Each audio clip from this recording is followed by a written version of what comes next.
Kailangan malinisan to guys.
Karumi yung ilalim kaya kunin ko na sa kabila.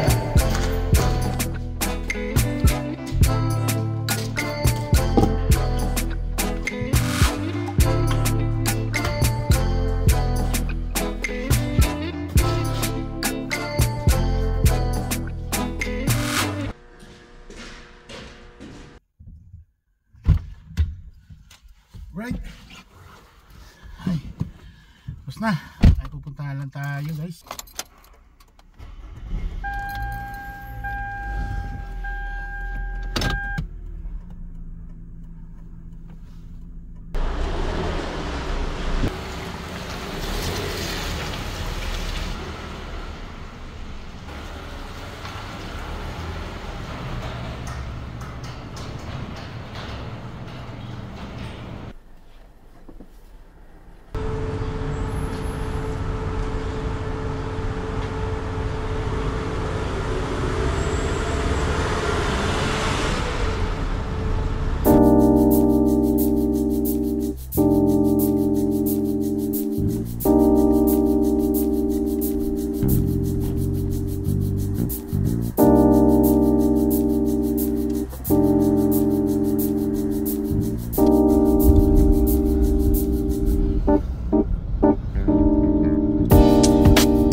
Pa rin yung dami pa rin sasakyan.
Yes, tapos na.